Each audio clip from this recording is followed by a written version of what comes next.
Anda bisa mendapatkan kebahagiaan dalam aktivitas apapun sekalipun sederhana. Tapi ketika kebahagiaan itu tidak diiringi dengan ridha Allah, rasanya itu akan selalu sementara. Kita butuh momen-momen baru untuk mendatangkan kebahagiaan itu. Tapi titik poin ketika Allah ridha dengan apa yang kita kerjakan, apa yang kita lakukan, maka Allah akan tanamkan satu cawan yang luas kandungannya, yang bisa menerima setiap keadaan dengan hal yang paling menyenangkan. Apapun yang kita lihat selalu nyaman. Yang kita dapati, kita ridha dengan apa yang Allah berikan. Keadaan itulah yang oleh Nabi itu diungkapkan dengan komen yang sangat simpel tapi dalam isinya. Kata Nabi, ajaban di amril mu'min. Orang beriman itu kalau benar imannya, maka kehidupan itu mengagumkan. Bila dia mendapatkan kesuksesan, dia iringi dengan kesyukuran. Sehingga sifatnya tetap proporsional. Dia sukses tapi ada keseimbangan dengan syukur. Sehingga tidak berlebihan menyalurkan kesuksesannya itu. Dan dengan sifat berlebihan itu hanya memberikan beban pada dirinya. Saya pernah sampaikan kan, di kesuksesan itu identik dengan gaya hidup. Rumus gaya di fisika itu kan selalu F1 banding lurus dengan F2. Apa yang didapat itu yang keluar. Tapi orang tidak boleh lupa bahwa F itu selalu berbanding lurus dengan P. Gaya berbanding lurus dengan tekanan, hukum Pascalnya. Semakin banyak gaya, semakin tertekan hidupnya. Itu bandingan nilai kehidupannya. Nah, jadi gaya itu diperkenankan. Karena itu bagian dari energi. W sama dengan F dikalikan S. Hukum energi kan begitu. Jadi hidup nggak mungkin kalau nggak ada energi. Tapi energi yang terbaik itu akan dihasilkan membawa kesuksesan kebahagiaan ketika ridha Allah tertanam. Saat dia sukses, dia bersyukur sehingga proporsional. Saat dia merasakan duka pun dia nyaman karena punya sabar. Nah, sabar itu mahal. Di Jepang ada banjir, itu bisa minta maafnya luar biasa, tak tahan dia bunuh diri. Di kita banjir bisa berenang. Itu gambaran. Cuma kalau nggak seimbang repot juga. Nah, membangun keseimbangan itu butuh konektivitas yang kuat dengan Allah. Konektivitas itulah yang dalam bahasa agama disebut dengan sholat namanya. Ya. Di pertemuan lalu kita sudah mencakup beberapa bagian dari sholat itu. Tapi saya ingin tekankan sedikit untuk menguatkan. Sholat berasal dari kata wasala atau silatun. Dasarnya kata wasala yang berarti terkoneksi dengan kuat. Terhubung dengan erat. Kita pernah dengar istilah silaturahmi kan? Ya kan? Kalau kita kumpul, bahasa kerennya saya mau silaturahmi kan? Tapi goalnya tercapai nggak? Ya, silaturahmi itu kan dari kata silah. Terhubung dengan erat, rasa sayang dan perhatian. Sehingga parameternya itu bukan saat datang. Kalau datang kita nyapa wajar karena orangnya ada. Tapi kalau berpisah kita masih ingat, masih peduli, masih mendoakan, masih ngontak, itulah silah namanya. Di setiap keadaan kita masih terkoneksi. Keadaan kita yang terhubung dengan Allah. Sehingga di setiap tempat kita diperhatikan, di pekerjaan kita dibimbing, di rumah tangga kita diiringi. Sehingga semua berjalan mudah dan membahagiakan. Yang melatih kita untuk terkoneksi sehingga nggak putus dengan Allah, itulah yang disebut dengan sholat. Sehingga goal dari sholat itu adalah membangun konektivitas kita dengan Allah yang kuat. Itu yang dimaksud di Quran surah keempat An-Nisa di ayat 103. فَإِذَا قَضَيْتُمُ الصَّلَاةَ maka jika Anda telah tuntas mengerjakan sholat, فَاذْكُرُوا اللَّهَ. Ukuran keberhasilan sholat Anda itu ketika Anda merasakan konektivitas dengan Allah mulai nyambung. Qiyaman, jalannya ingat Allah. Sehingga kalau orang jalan, bekerja di apapun, saat dia ingat Allah, dia bisa memfungsikan tubuhnya sehingga tidak mengerjakan apa yang Allah tidak sukai. Gak akan mungkin Anda melihat sesuatu yang tidak Allah senangi dalam keadaan yang sama Anda ingat Allah. Gak akan mungkin melangkah pada tempat yang salah saat ingat Allah. Dan itu tidak mudah karena banyak orang keluar masjid pun setelah selesai sholat masih tertukar sendal. Padahal kalau dia ingat Allah gak mungkin itu terjadi. Itu pelajaran dasarnya.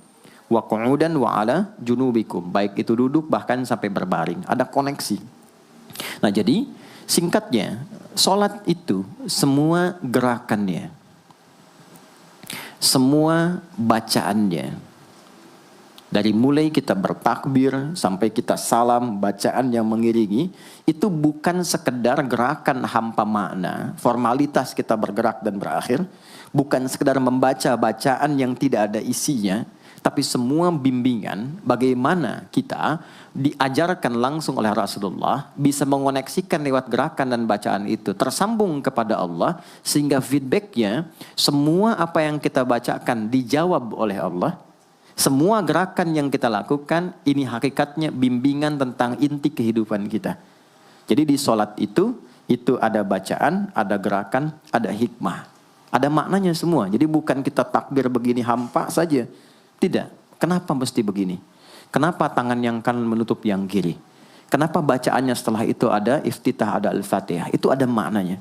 Dan dahsyatnya semua profesi-profesi sahabat dan generasi setelahnya yang belajar dengan benar tentang sholat ini, itu semua merubah hidupnya jadi lebih sukses dari apapun yang mereka pilih dalam menjalani hidup. Dan yang paling hebat, itu yang menjadikan Nabi mendapat perintah pertama bukan zakat, bukan haji, bukan umrah, bukan puasa, tapi sholat.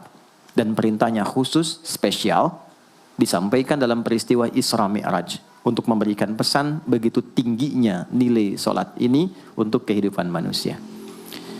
Mohon izin maaf bagi teman-teman yang baru bergabung, supaya tidak banyak mengulang, teman-teman bisa cek kembali di pelajaran sebelumnya. Kita kemarin telah selesai di pembahasan iftitah dengan tangan kanan meletakkan di punggung yang kiri, lalu kemudian diletakkan di atas dada seperti ini.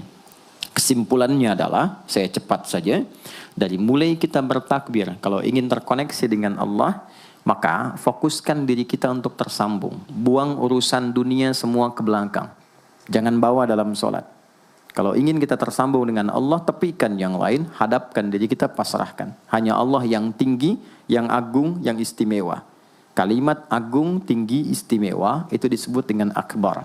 Maka kita ucapkan Allahu Akbar. Kita buang semua urusan dunia ke belakang, pasrahkan diri kita, hadirkan sekarang hanya Allah yang agung saja. Itu poinnya. Kenapa problemnya tidak sedikit orang sholat itu sulit menemukan kekhusyuan? Karena dia bertakbir masih membawa dunia. Dia tidak sholat dengan memahami gerakan takbirnya. Dia jadikan sebagai formalitas. Apakah benar? Secara fikih benar. Gugur kewajiban, dapat pahala sesuai keikhlasan, tapi value dari sholat yang mahal itu nggak dapat. Itu poinnya. Buang semua urusan dunia, kemudian tambatkan diri kita hanya kepada Allah. Dan uniknya kata Nabi, di fase itulah setan mulai bertugas yang mengganggu kita, supaya kita tidak fokus untuk memahami dan melakukan apa yang kita baca dan kita gerakan. Ada setan khusus menggoda orang sholat, namanya khanzab. Nanti ada 9 jenis setan yang detil tugasnya itu berada di sekitaran kita. Mungkin satu kali Mas Baim kita belajar tentang fikih setan. Belum pernah ada kan ya? Anda kalau ke sini cuma tahu jalan yang lurus, nggak tahu macetnya, nggak tahu lubangnya, sulit menghindarinya. Kebanyakan orang belajar tentang malaikat, tapi nggak belajar setannya, sehingga nggak tahu setan apa yang sedang memprovokasi dirinya. Di Quran, malaikat disebutkan 88 kali, setan disebutkan 88 kali. Kalau kita cuma dengar motivasinya, nggak tahu provokasinya, kita nggak tahu bagaimana cara menghindari yang ini. Itu poinnya. Khanzab itu dia menggoda orang sholat, dimulai dari takbir. Jadi kalau belum takbir, Anda bisa merasa fokus apa saja. Nggak percaya silakan. Sebelum takbir tuh bisa siap fokus.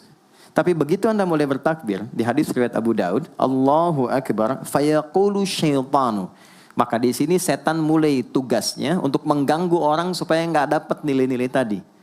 Maka dia berkata, udhkur kadza. Kamu ingat ini ya, kamu ingat itu ya. Betapa Anda memulai dengan membuang semua urusan dunia. Tapi kalau sudah takbir, itu setan yang install. Masuk sendiri dia. Makanya kalau nggak percaya silakan nanti zuhur tuh ya.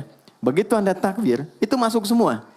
Ingat ini, ingat itu, mobil parkir di mana. Sampai ceramah saya sekarang pun itu akan masuk. Ingat ya, ada setan yang goda. Nah itu setan itu.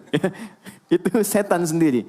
Membuat kita itu begitu lupa. Sampai lihat ujung hadisnya. Hatta la yash'ural musalli kam raka'atan yusalli. Sampai nanti akan ditemukan orang sholat. Dia tidak sadar berapa rakaat sedang menunaikan sholatnya.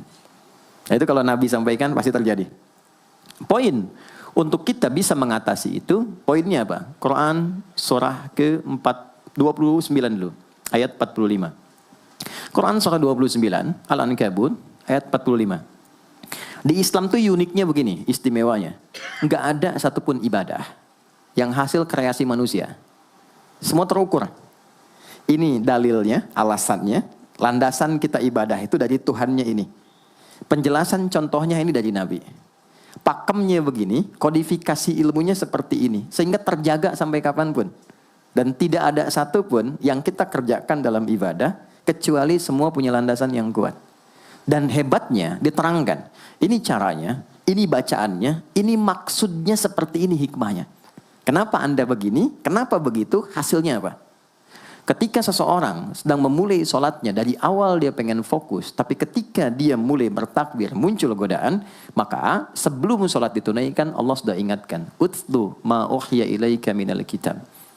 Utlu itu dari kata tilawah, artinya baca, pahami, amalkan apa yang telah dipahami itu. Jadi sejatinya sebelum sholat, kata Allah kalau ingin menikmati sholatnya, ingin tahu value dari sholat dan dihasilkan seperti orang dulu meraihnya, maka jangan kita terfokus untuk formalitas saja. Yang penting benar bacaan, takbir sampai salam terjaga. Betul, sekali lagi, itu menggugurkan kewajiban, formulasinya selesai, secara fikih tuntas, tapi hikmah sholat yang tadi itu kita nggak dapat. Maka yang terjadi apa? Baca dulu, tilawah, utlu, baca, pelajari dulu, sebelum sholat. Kemudian pahami, kenapa takbirnya begini? Kita kemarin sudah belajar. Kenapa tangan kanan menutup yang kiri? Apa maksudnya sampai kita diperintahkan sholat? Bagaimana kemudian saat kita baca Al-Fatihah? Kenapa yang dibaca itu? Apa yang jadi bimbingan dari Al-Fatihah untuk kehidupan kita? Kalau sholatnya seperti itu akan merubah hidup kita. Itu langsung Allah sampaikan demikian. Lalu kerjakan, wa aqimis shalah, tunaikan sholat seperti aku tadi isyaratkan, kata Allah. Inna sholata tanha 'anil fahsya wal munkar. Maka jika engkau menunaikannya seperti itu, sholat akan merubah hidupmu. Itu kata Allah tuh. Minimal mendorong kita berbuat jadi lebih baik. Jadi bukan sekedar menjadikan kita pribadi baik, tapi semua yang kita kerjakan menjadi lebih baik. Itu sholat. Itu yang bisa merubah seorang Jundub bin Junadah yang dikenal dengan Abu Dzar Al-Ghifari. Ini teman-teman, kenapa Ghifar itu viral? Ghifar itu adalah desa pembegal. Jadi semua sekampung begal semua. Sekampung.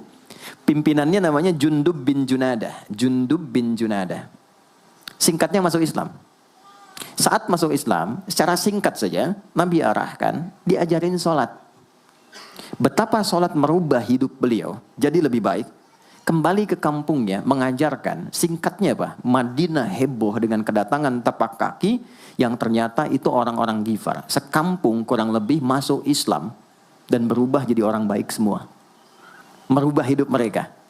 Jundub orang sukses, setelah itu jadi ustadz. Ini mungkin yang menginspirasi judul preman jadi ustadz. Ini tadinya pembegal. Pembegal semua. Sekampung sukses, jadi orang baik, aktivitasnya berubah, lebih berkualitas. Untuk memberikan inspirasi ke generasi masa depan. Bahwa kami dulu pernah begini, dengan sholat kami berubah, kesuksesan kami raih, maka diviralkanlah nama daerahnya. Tambahkan al di depannya, ujungnya tutup dengan i.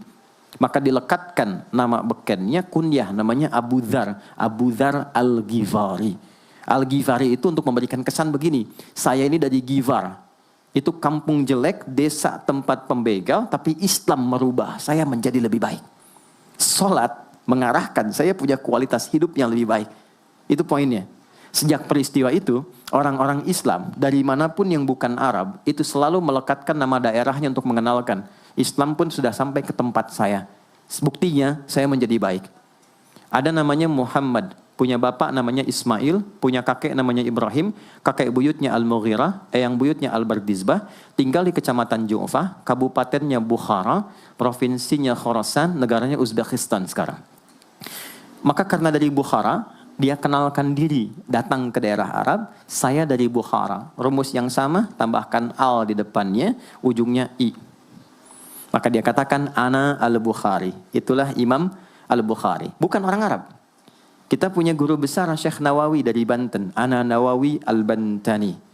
Ana Ahmad Yasin Al-Padangi. Tapi kesan kota itu untuk menunjukkan Islam telah sampai ke tempat saya dan merubah saya menjadi lebih baik. Kang Baim datang ke Mekah, umrah, katakan saya Baim Bong al tanah kusiri. Maka kesan yang dibangun itu telah sampai ke tempat saya, merubah saya lebih baik. Saya Arman al Pondok Indahi misalnya kan, tidak masalah. Itu sah. Dan orang mengenal, oh rupanya Islam telah ke setiap wilayah. Tapi value-nya sampai enggak. Jangan cuma kita katakan saya dari fulan, saya dari tempat A. Poinnya adalah apa yang merubah engkau dari Islam menjadikan engkau lebih baik. Jadi kalau ada orang Islam mengaku Muslim, lisannya tidak lebih baik. Maaf sekali, telinganya mendengar tidak yang baik, perilakunya kurang baik, maka dipertanyakan klaim keislamannya. Sudah sejauh mana saya mendapatkan keberkahan dari Islam itu? Itu yang menjadikan kenapa sholat paling pokok dipaksa kita wajib. Bukan karena sujud rukuknya. Anda tidak sujud pun tidak akan menurunkan status Allah sebagai Tuhan. Tetap Tuhan. Tapi ternyata ada value besar yang dengan kasih Allah diminta kita sholat supaya kita minimal jadi orang baik. Dan sukses dalam hidup.